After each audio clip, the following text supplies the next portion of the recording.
views and opinions expressed in this program are those of the participants and do not necessarily reflect the views of BronxNet or the program underwriters. Hola everyone, welcome to Open BxRx Remote, brought to you from my living workspace, Cakery Executive Suite. I'm Rhina Valentin, your hosty Café con Leche every Friday, and here's what's coming up in today's show. Leading things off, we'll hear about Las Cosas Extraordinarias, a new theater play shedding light on suicide awareness amongst communities of color. After that, we'll find out about the Bronx Arts Ensemble upcoming concert, Joy and Love for the Holidays, featuring opera singer Linda Collazo and King of Zarzuela, pianist Pablo Zinger. Then we'll be joined by the owner of Delore Cakery Corporation, Kayisha Thompson, to discuss her cookie mix as well as other gourmet treats we can all enjoy for the holidays. Later on in the show, Bobby C brings us an up-to-date with the latest headlines in the world of sports. And lastly, this week's Open Artist Spotlight shines on soul singer, songwriter, and producer Ni-Emah Bugg, who will tell us all about her music, followed by a performance of her new single, Abundance. So sit back y prepárate. All this and more is headed your way, because now we are officially open.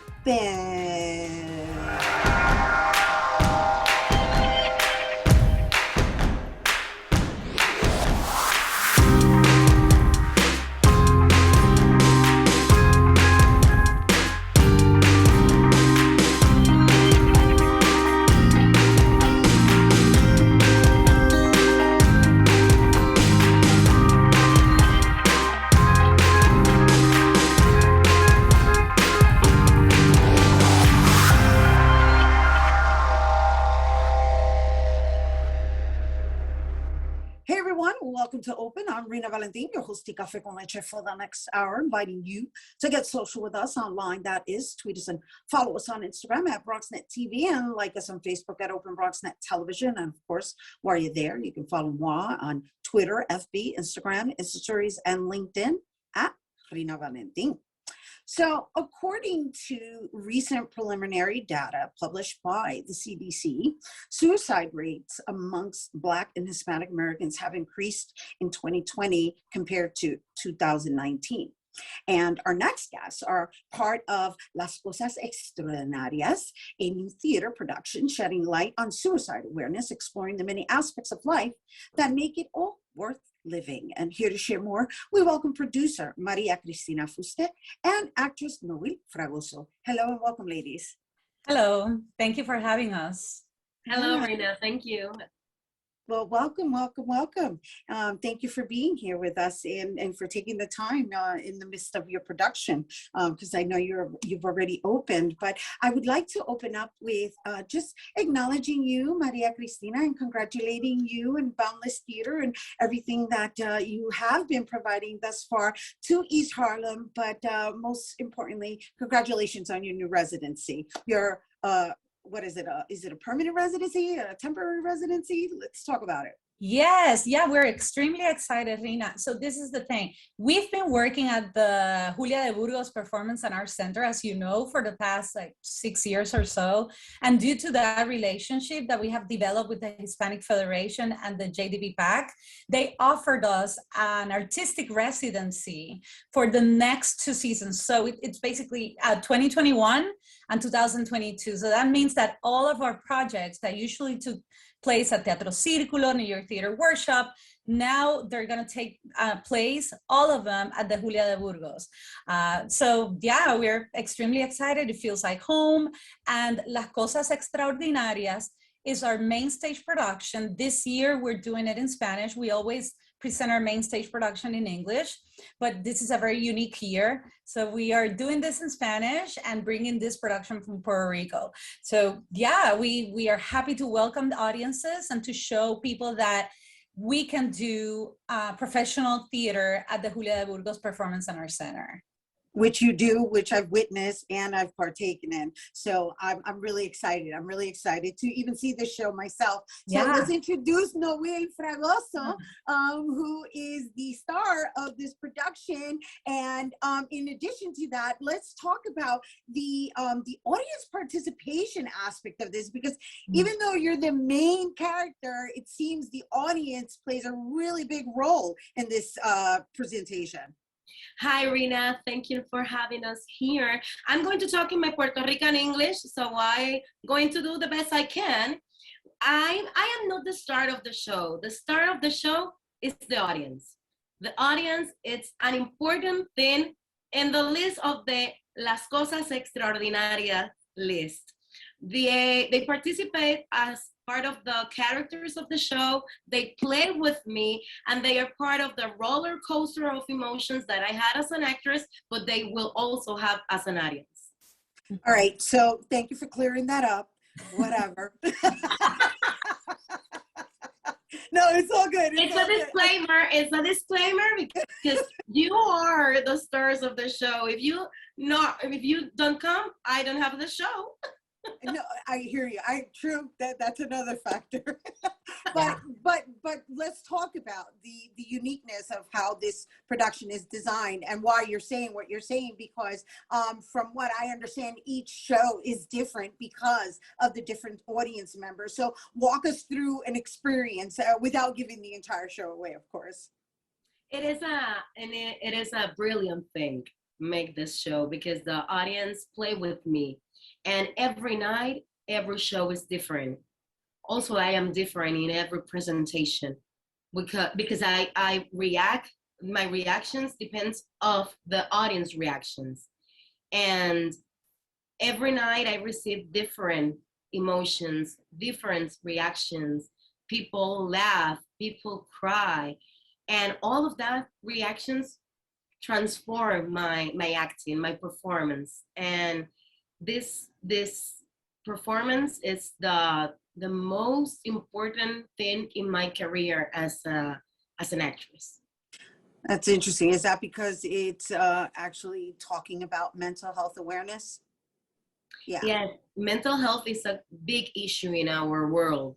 Not only here in New York, in Puerto Rico, we had a lot of problems with mental health. And if my presentation, my performance will help to create empathy in the society, we will have better mental health. So this is a lesson with love, Got it. empathy, and people could receive something that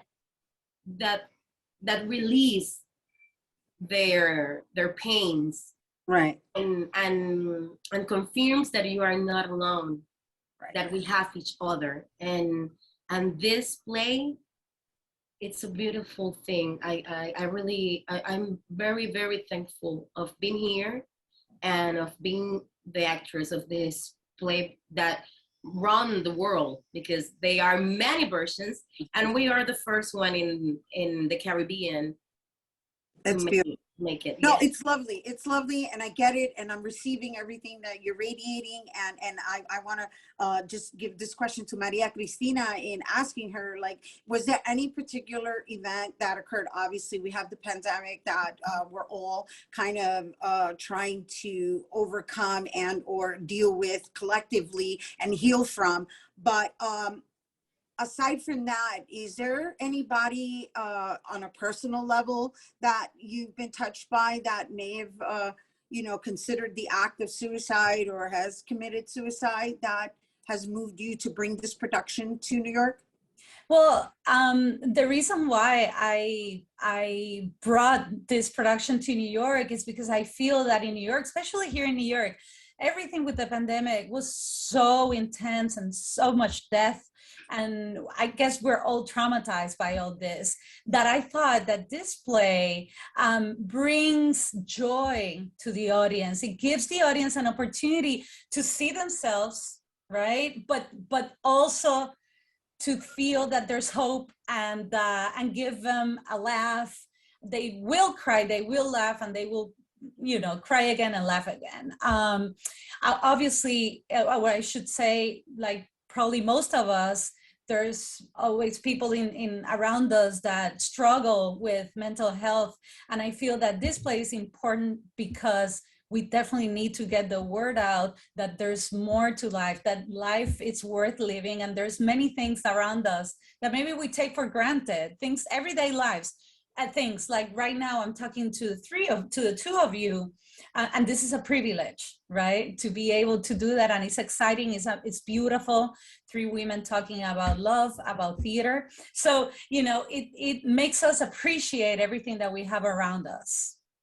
Yeah, it's beautiful, beautifully said. I'm totally into the mindfulness in appreciating every day, and it sounds to me like this is what this particular production is going to bring and shed light on, is just the everyday things that perhaps we don't really put so much thought into, that really can carry us over into the next day with joy and hope. And so I also understand that this particular version is being directed by Manuel Rodriguez. I wanted to make sure we mentioned the director, and I'm a big fan of Boundless Theater, Maria-Cristina. I've been in your corner for a long time, and I just want to share with our viewers the caliber of production that they do. Yes, it is of Broadway caliber. I mean, whatever we want to consider Julia de Burgos off Broadway, pero experience is going to be that of practically being on Broadway. And then of course they brought Norwill Fragoso from Puerto Rico to present it.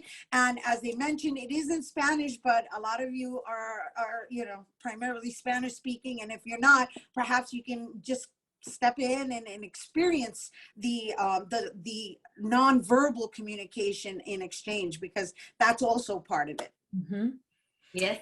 Yes. Oh, yes. Oh yeah, no, I completely agree. I think anyone, even if you know just a little bit Spanish, I think it's enough to understand and get the feeling and the energy of the room. So I think everyone should go see it. It's a very moving piece. Everyone's going to be it's going to feel identified with. You can participate, or you don't have to actively participate. It's not mandatory. So but the point is to be in the room and to feel the joy, and also to see theater in person in Spanish with an amazing actress that is visiting us from Puerto Rico in a beautiful production from Manuel Rodriguez. So yeah, this is it. You should go see the show. Wonderful. And also, if you don't want to participate, you will participate, because you involve with the energy of the piece, the energy of the music, my energy, and you will participate. All right, don't get scared though. I mean, Norwill is just saying, exactly. You're gonna feel it and you're gonna want to participate, pero if you don't want to, you don't have to. The idea is that everybody's in the room sharing the healing experience collectively. Thank you, ladies, for being with us. And the show. Oh, wait, give us all the remaining dates and times of the show. Yes, so we have a performance tonight at 8 p.m., Saturday 8 p.m., Sunday 4 p.m. You can get the tickets at www.boundlesstheater.org, and you can also call us at 347-724-3640. Wonderful. Norwill Fragoso, Maria-Cristina Fusté. And once again, we're talking about Las Cosas Extraordinarias that opens December 8th, and it's going to run until Sunday, December 12th at the Julia de Burgos Cultural Center, located at 106 and Lexington Avenue. And for tickets, you can visit boundlesstheater.org. All right, we have to take a quick break, but when we return, we're going to hear about a holiday concert taking place right here in the Bronx. Don't go anywhere.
welcome back. So it's holiday season, and the Bronx Arts Ensemble is spreading holiday cheer with their upcoming concert, Joy and Love for the Holidays.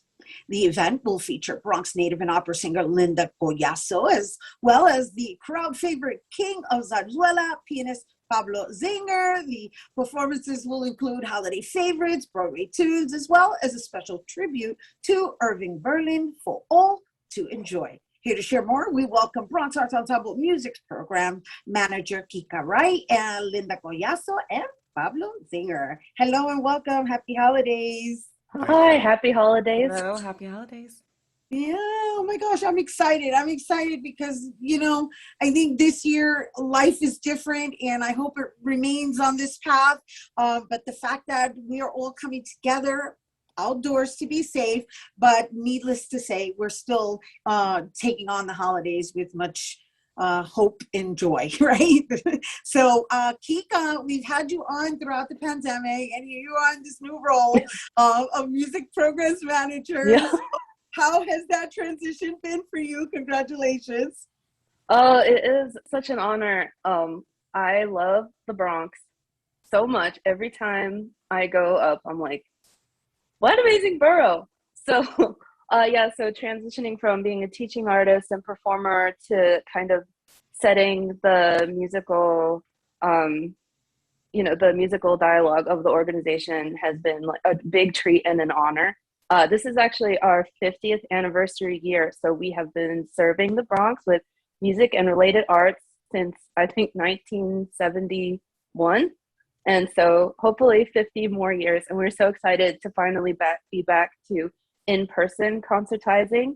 We had a concert last week at Fordham, and then this weekend we'll have Linda and Pablo present a holiday concert. I'm so excited. I can't tell you how excited I am to be back. Know. It's so cool. Well, the concert itself is being held in two different places, right? One is Bartow Pell Mansion, and the other one is Woodlawn Cemetery, which is why there's the honoring of Irving, Berlin. And so, Linda, let's talk to you about just your role as a mezzo-soprano opera singer, right? And your choice in just taking on classical music as a Latina, and also on top of that, being a teaching artist, bringing it back and passing it forward to the next generation.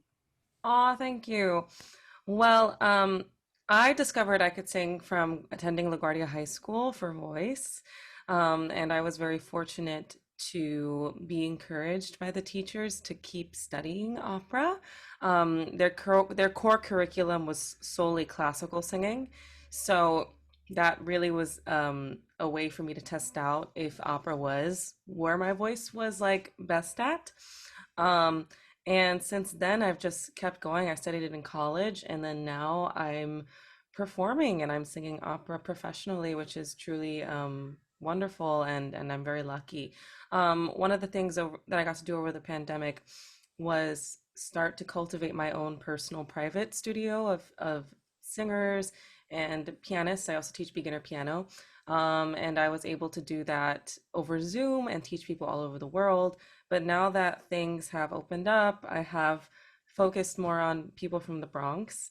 And I also teach in a free program at Hunts Point at the Point CDC. So it's been really wonderful to discover more talent in the Bronx and to give my knowledge to that youth as well.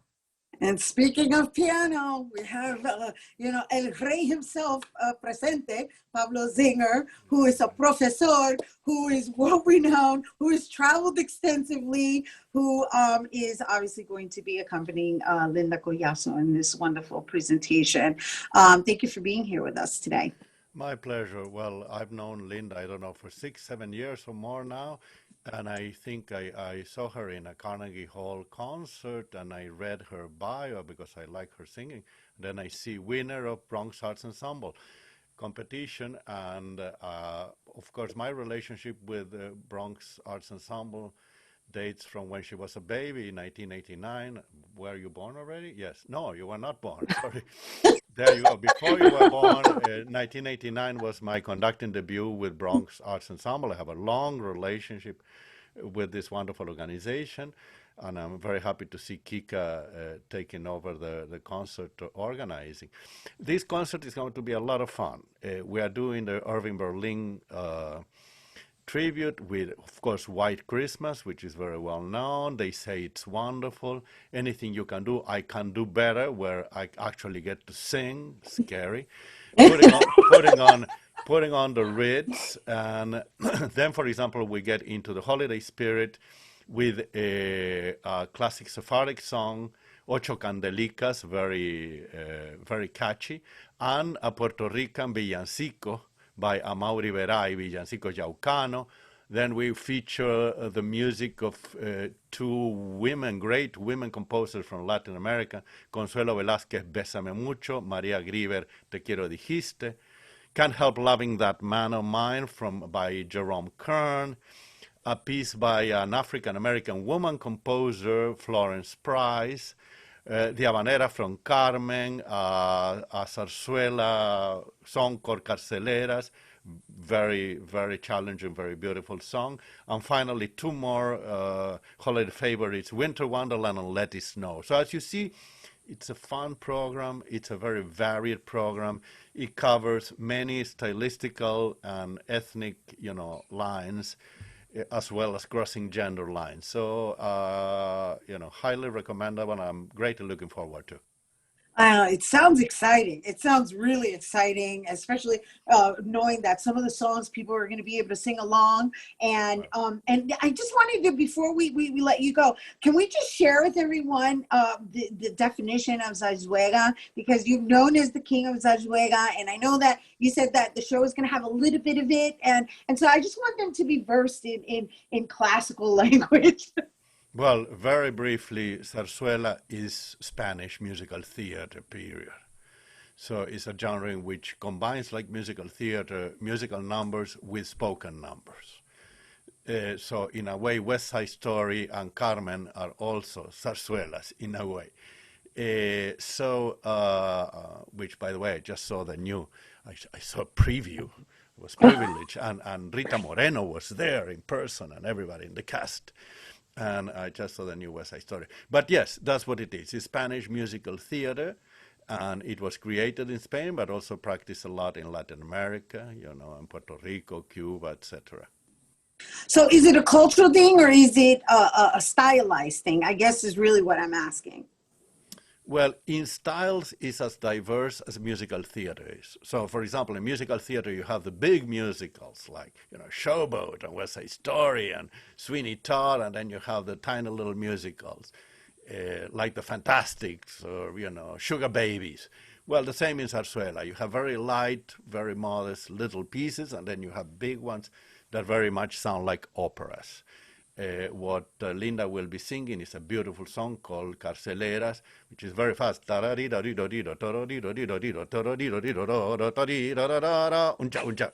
It's very fast, a lot of words, but a beautiful, beautiful song about a woman who basically, when she thinks of her boyfriend, she's very excited. Nice. And I'm sure everybody's going to really appreciate it being out there in the cold. Because it's an outdoor event, correct? It's actually indoor. We're following all New York City key to NYC protocols, so you have to show your vaccination card. So it's going to be very safe. Everyone's going to wear a mask, and it's going to be awesome. Oh, good. I'm glad I asked that question. I assumed that everybody was just going to be out there during the cold because, everybody's trying to keep it really, really safe by just presenting outdoors. But the vaccination is required, proof of vaccination, and of course, masks are required. And I just want to thank you all for taking the time to not only share the beautiful joy that you're going to be presenting, but to educate us and just expand our knowledge in music and the different styles, and also for representing. It's always lovely to have you on. Thank you, Rhina, and always a pleasure to be with you. Thank you, Linda. Thank you, Kika. Thank you, Pablo. And you guys, once again, for more on the Bronx Ensemble's Joy and Love for the Holidays presentation, you can visit bronxartsensemble.org for tickets and more information. All right, we have to take a quick break, but when we return, we'll learn about some holiday gourmet treats. Don't go anywhere.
Hey everyone, welcome back. So during the holiday season, right, many people look forward to the holiday treats, especially cookies, you know for whom.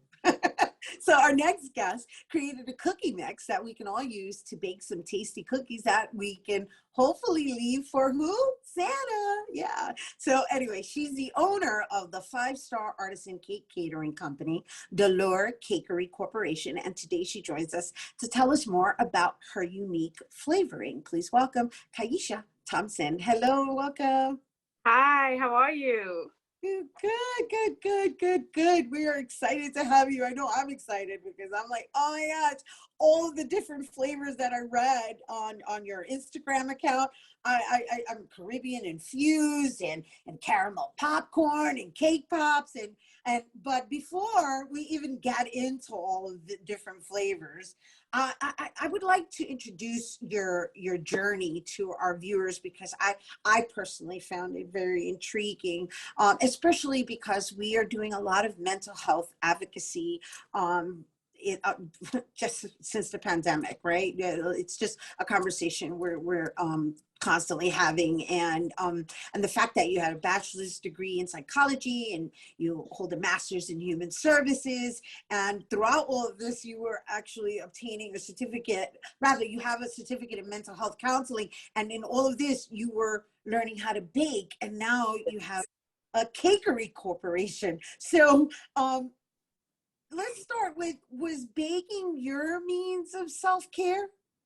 Yes, baking definitely became my means of self-care. So undergraduate studies, I was studying psychology. I took a class called psychosomatics and I fell in love with the coursework and decided to pursue a career in psychology. After getting my bachelor's degree, I got the baking bug and I came home one weekend and I just started baking, pineapple upside down cake and chocolate molten lava cake. And my nieces and nephews were my taste testers.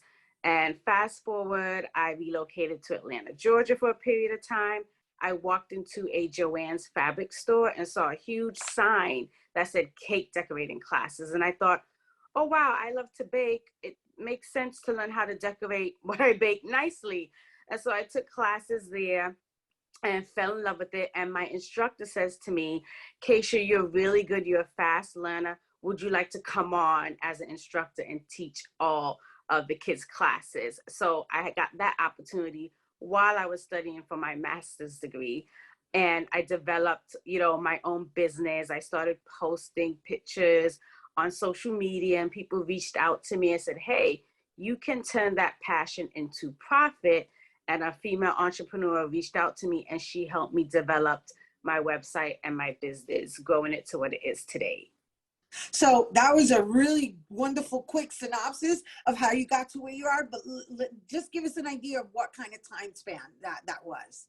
Yes, so that time span was between 2008 through 2013 is where I started teaching as a instructor, teaching cake decorating classes to all the kids and adults.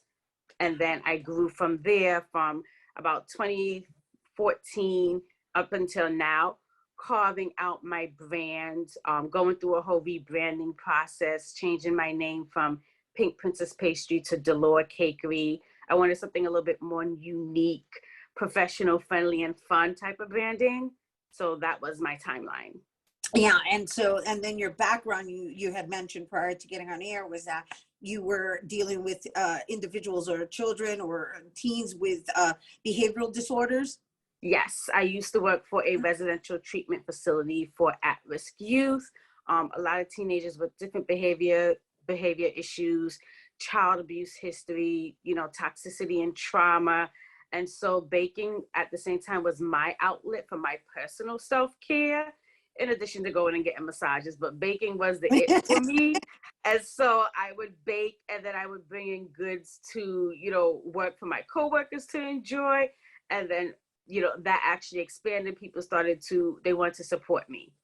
And, the reason we're having this discussion is because, symbolically, you're sweetening up people's lives. Right. That's Exactly. That's a beautiful thing. I'm like, I want you as a friend. Get some goodies, right?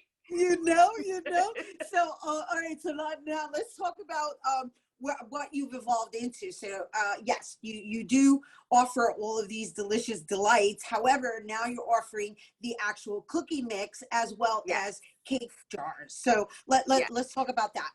Yes. So last year in 2019 was pivotal. I had COVID myself.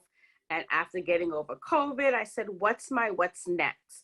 And my coach said to me, can you package your cookie mixes for people to safely bake at home versus baking and selling directly, eliminating, all these different factors? And I said, absolutely. And so I worked on that and I launched my cookie mix line. So I have salty sea chocolate chip and I have jam rock. So I have 6 flavors in total. And I started out with the classic line, which is your sea salt chocolate chip cookie, your sugar cookie, and your lemon. And then I thought to myself, I want to grow and expand on those flavors. Why not tap into my background? My family is from Jamaica and Cuba, and add herbs and spices from around the Caribbean diaspora into the cookie mixes. So my jam rock is a combination of cocoa powder from Italy and Jamaica with a touch of cayenne pepper, nuts, and dark chocolate chip. And then I have the ivy cocoa for people that don't like the spice too much. There's no spice. It's the same thing as jam rock, but there's no spice and no nuts in case of nut allergies and all those different things. And then I'm working on the tropical sunset, which is a passion fruit buttery cookie. Oh my gosh, where do you get these names from? Jam rock. So sunset. I tapped into the background, the Caribbean background. Like, when you go to Jamaica, you have that beautiful tropical sunset, the sunset going down in that tropical scene. I was like, ooh, tropical sunset. And then ivy cocoa. Ivy is a saying in Jamaica when everything's going good. So everything's ivy, everything's cool. So I developed that from the culture. Right, beautiful. And so in essence, you're also providing affirmations. I like that. Everything's so thought out. Everything's so thought out. And so let's talk about the cake jars, right? Yes. Do you have a sample of them or? I don't have a sample. We create those in an FDA approved kitchen in Queens and ship them out. So there's 4 different flavors. And again, it taps into the Caribbean diaspora. We offer a white chocolate strawberry hibiscus, which is a vanilla cake with white chocolate buttercream, a strawberry compote, and sour syrup. So if anyone is familiar with sour, it's a drink that we enjoy during the holidays. So it's the hibiscus plant and a syrup with rum and pimento seeds. So it's soaked and made into a syrup and poured on the cake. And then we have my best-selling flavor, which is my wicked dark chocolate cake. So it's a dark chocolate cake. Not just dark chocolate, it's wicked dark chocolate. Wicked dark chocolate, because it's intense. So all my chocolate lovers, that's the one for you. And it has a milk chocolate ganache. Oh my gosh, I'm hungry just listening. And then for people who don't, that you're not into too much chocolate, we have the Vixen Vanilla, which is a vanilla cake, vanilla buttercream, but there's nothing simple about it because we use the best, which is Tahitian vanilla, and then salty caramel. So that's a cinnamon cake, white chocolate buttercream again, and then caramel syrup and sea salt. And all of this is available on your website? Yes, all of it's on the website. We ship it out to your homes. All right, well, hold them up again as I wrap us up. Once again, everybody, that's Kayisha Thompson, founder and owner of Delore Cakery. And if you guys are interested in her cookie mix and or her gourmet cake jars, be sure to visit DeloreCakery.com. All right, stay tuned because Bob Lissie's weekly sports roundup is coming up next.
We begin this 5-on-5 with a long overdue honor for a New York City baseball great.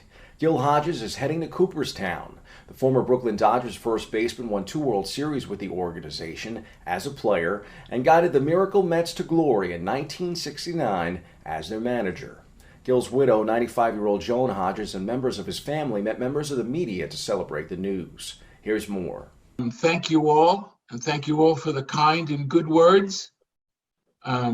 As a family, for my sister Irene, my sister Cindy, for my mom, we've all waited a long time, and we're just grateful and thankful that it's finally come to fruition. I just want to say what a thrill it was to get the call yesterday. I really didn't expect it. I think we've become a little numb to the fact of him trying to get in, but we waited anxiously anyway. And when it did come, it was overwhelming. And I was so thrilled to be with my mother and have them both tell my mother that my dad got into the Hall of Fame. So even though it's taken a long time, it couldn't be more wonderful. Gil was, I think, nominated or up for induction, 35 times over the years, either on with the normal process or with some committees. And certainly in my mind, he had the credentials as a player, and then topping it off with being a manager of the '69 Mets. Certainly the criteria was there, and I believe he should have been in a long time ago, but it doesn't make any difference. He's in now, and I think all of us who were part of that '69 Met team feel, and I don't want to speak for everybody, but I do feel like we all think it was that we had, we're happy to have been part of that part of his life, and in some way feel like we were part of this whole process. Baseball Hall of Fame will officially have 6 more members via its committee voting. Hodges joins 3 other players, Jim Cott, Minnie Minosa, and Tony Oliva, from the Golden Days Committee ballot, and 2, Bud Fowler and Buck O'Neill, on the Early Days Committee. Even if the writers elect no one on the current ballot, a distinct possibility, the July 24th induction ceremony figures to be a big celebration in Cooperstown. The Hall of Fame announcement headlines this 5-on-5 at number 5, especially following baseball's troubling lockout news. The 2021 owner lockout is one of 9 labor stoppages in modern Major League Baseball history. It will be interesting to see how long this plays out in baseball. We shift gears From baseball to the NBA, but not necessarily better news. The Knicks fell to Denver at home last weekend. Here's Julius Randle on the 14-point defeat at the Garden. Just the multiple efforts. They're a good team, and obviously with Jokic at the head of the snake, for them it's a little bit unorthodox when the five is basically like the point guard for them. So it takes a lot of different multiple efforts and stuff like that. And I think the biggest thing probably defensively is our communication isn't great right now. We got to talk more, obviously, and have game plan discipline and listen to each other while we're out there. But we got to, go home and really take a long look in the mirror and just see how we're going to change it. We know we can do it. We've done it. But, we're in a funk right now. And it's hard, it's tough, it's not fun. But we have the ability and, power to change it. And it's really going to be up to us if we want to. The Giants couldn't keep the good times rolling in Miami. The G-men were flat in South Beach, falling 20-9 against the Dolphins. We go inside the locker room for more. We got to do a better job of taking advantage of all opportunities. We have to understand is the margin for error in this league is so small, okay, and it's so tight. And you look at that team today. We talked about, Brian's done a really good job. Right now he's in year 3. He's got a lot more things moving in terms of, the flow of the organization. And what he's doing a good job of is they really pushed through that 7-game losing streak. And talking to them before the game, there's such a tight margin. We watch all those games they came away with tough losses, and you say, it's a play here, it's a play there. And that's really the story in every game. And you've got to make sure you take advantage of the opportunities when they come your way. So when you have an opportunity to go ahead and extend a drive, get points in the red area, whatever it may be, get a turnover on defense, capitalize on something in the kicking game, you got to go ahead and you got to make the play. Very tired. We know that we got to be better on offense. It's something that we haven't been doing this year. Haven't been scoring touchdowns, and I know even though we're tired, I know the defense is annoyed too because the defense is playing lights out. So we got to do a better job of playing all 3 phases, and we're not doing that on our side. The Jets didn't fare much better last Sunday. Gang Green had no answers for the Eagles, losing 33-18 to Philadelphia at MetLife. Here's more of the Jets. Yeah, man, the offense, they came out hot. They did a great job moving the ball. Special teams did a great job getting, making plays, getting the field positions. So, yeah, as a defense, man, we got to step up when the time is needed.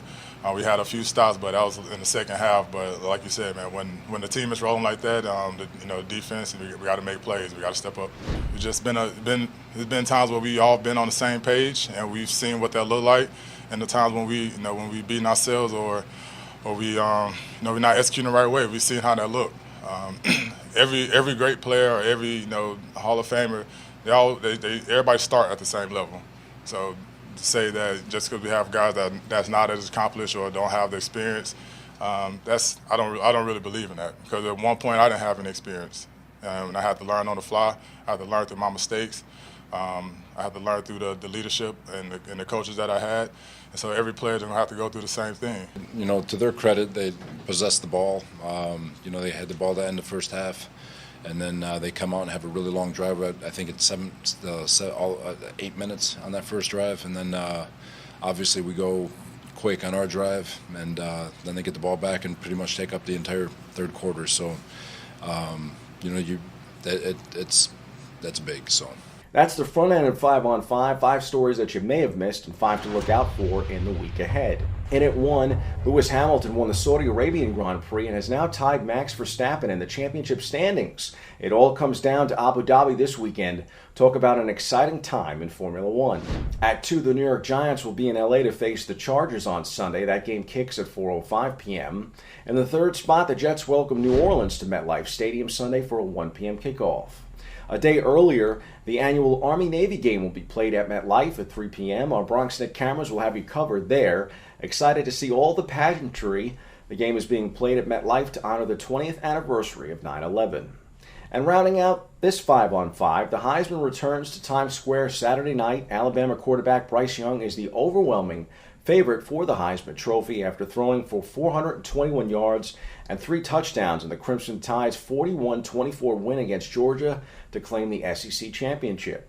That's 5-on-5 to the C-List for a closer look at the college football playoff.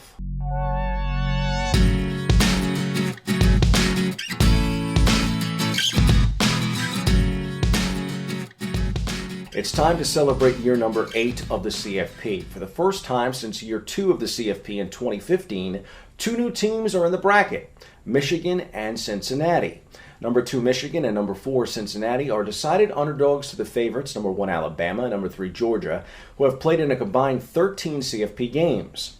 The bracket features 3 of the top 5 scoring defenses, Georgia, Michigan, Cincinnati, 3 of the top 8 scoring offenses, Alabama, Georgia, Cincinnati, and 3 of the top 10 passers. Among that group is likely the Heisman Trophy winner. We just mentioned him a moment ago.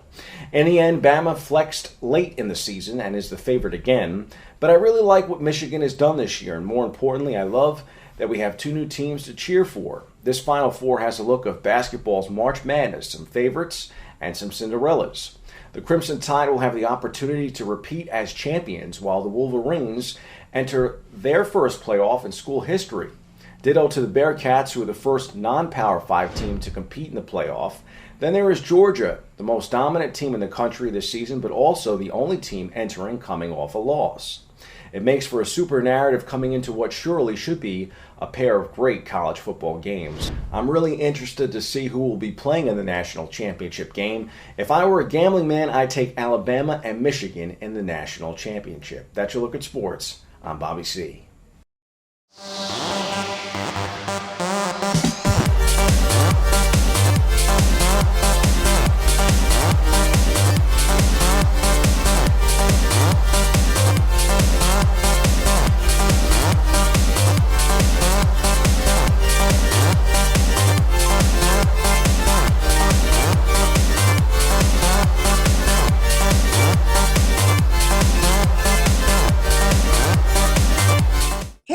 Welcome back. Our last guest is a soulful singer from the Bronx who shares a deep passion for music. She is a recipient of the NAACP New York Chapter Phenomenal Woman Award, and her most recent project, The Green Tape, explores the roller coaster of life through different shades of greens. And of course, her mission is to heal, uplift, and intrigue her listeners through her music.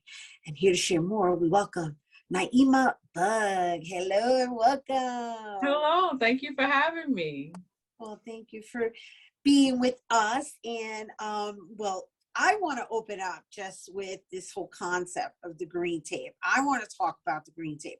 I know that it was in 2019, but the titles of each song I find very fascinating. And so I just wanted to, I guess, familiarize our audience with what inspires you and what moves you with regards to, again, creating an entire digital album based on the color green. Oh, well, my favorite color, everybody that knows me knows my favorite color is green. Green is my happy place. And when I was creating the green tape, I realized I had gone through a lot. And when I create, everything really comes from a true story. So when I was creating the green tape, I was definitely just online. I was like, let me pick shades of green. And I was like, how does this relate to my life? When I was making sage, for example, I burned white sage, you know, as smoke medicine. And I was like, how does this relate to my life, this color green? Each color green it touches me in a way. And I have been working on that for a long time. I have been promising it. And I was like, let me just go for it, release it on my birthday as a celebration of me. Every time I have a birthday party, I make everybody wear green. Nice. I got to tell you, I just want to say, I want to hop in on the green wagon because for whatever reason, green seems to be my color this year. Like I've been buying a lot of green. So whatever that is, it's trickling over here. And red is usually my fave, but for whatever reason, green is like dominating this year for me. I love it. I love to see it. More green, the better. Yeah, well, yeah, this is what I'm saying. Like when I started looking at it, I was like super green, forest, lime, emerald, sage, mint, seaweed. And then of course, you know, they're metaphors. However, there's something that goes, there's something to be said in using the concept of a color to bring out certain emotions and really sing about your truth. And exactly. I always, everything that I do is from a very emotional place. I got a lot going on, and I talk about my mental health very candidly. I've been going through depression for a long time. I actually have been diagnosed with bipolar disorder, and when I create, I put all that, everybody I feel like needs an outlet, and that's my outlet. Of course I go to regular therapy, but that's also like my extra spiritual therapy. And when I think about green, I'm into like the chakras and everything. So green is the heart chakra. Everything I do is from my heart. And I was actually experimenting. I'm toying with the concept of doing different colors now. The blue tape, the yellow tape. But I think the next step for me with the color green is that's just my, it's like purple with Prince. Green is Ni-Emah, and I think I might do a green album. If I feel the energy, I might do a green album. That's what's up. And I just want to acknowledge you for your authenticity and just being, completely transparent in sharing even your diagnosis. We have been definitely bringing mental health awareness into the forefront within the show. And this particular episode, the other segments prior to this one also tap into mental health awareness or mental health in general, right?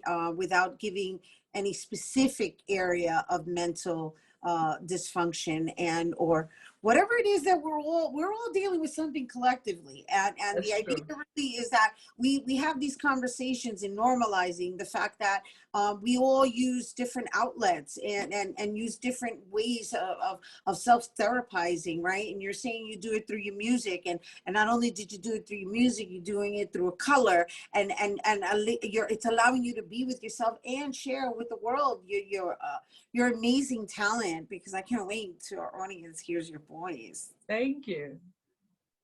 It's definitely soulful. And we're not saying it. Trust me, you feel it.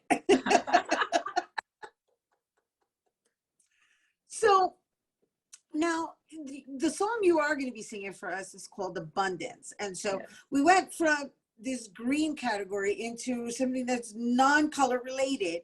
However, I want to see it's also coming from that place of mental consciousness and affirming what is to be. So let's talk about the term abundance and why you chose to name this new single Abundance. Well, abundance came from somebody put me in like a WhatsApp group chat, and it was like some type of like chain letter meditation where they're like, okay, invite more people, and I was like, okay, that's cool. I like meditation. There's worse chain letters to be passed around, but it focused on that concept of abundance. And then I found myself checking out this Iyanla Vanzant class where it was like, okay, let's focus on abundance. What that really means is that just open your eyes and you have everything you need around you. Every single thing that you want, it's already there. You don't need to go outside of yourself. And even abundance to me relates to the color gold. And I made sure to release it on my birthday this year. And then afterwards, I had a adult prom, and my colors was green and gold because I just wanted people to celebrate and not feel like they lacked. I feel like we are always on social media looking for the answer, like we lack something, I'll never be this, I'll never be that. And I'm like, no, I want you to live in the abundance of your truth and your goodness. I love it. I love it. And thank you. Thank you for giving it to us and laying it right here. And in all truth, you go with your bad self prom queen, because I saw those photos. Oh my gosh, this is so awesome. Anyway, we're out of time, so but I want to let everybody know that not to go anywhere because she's going to show us what she's talking about. All right. So when we return, Ni-Emah Bugg, she's going to perform her new single Abundance for us, as she mentioned, relating to gold. Don't go anywhere.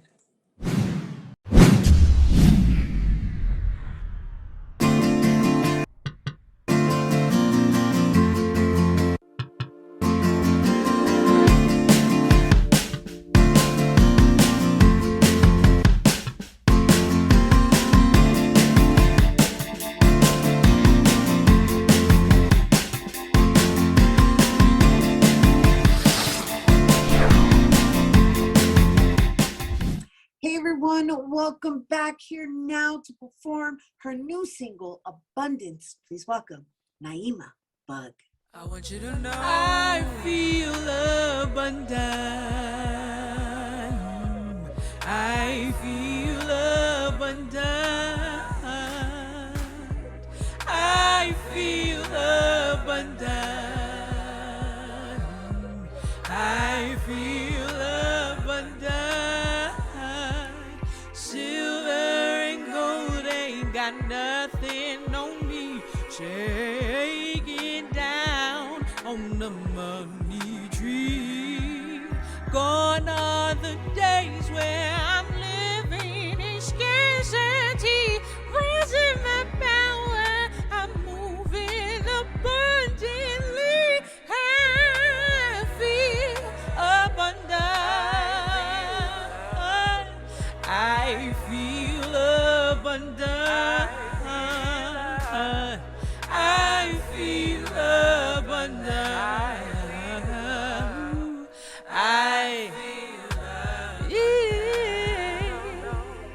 I attract that excellence, everything and more. Oh, I'm giving up thanks, 'cause I am rich. All in my spirit is where it all hits. I'll never feel deprived, 'cause I see it in my mind, that glitter, that glam, that glitz, that gold. I'ma hit the scene, I'ma paint it all green, 'cause I feel abundant. I feel abundant. Oh, I feel abundant. I feel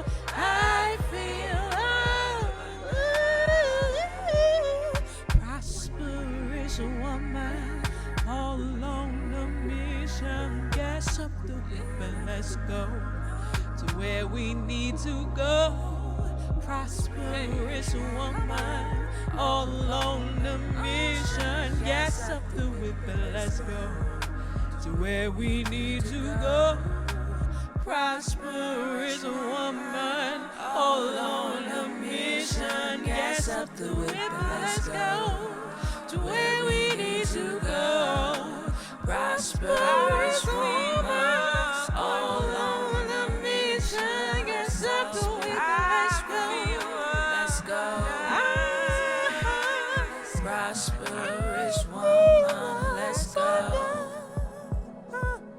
Prosperous, abundant, prosperous, abundant, prosperous, abundant, abundant, abundant.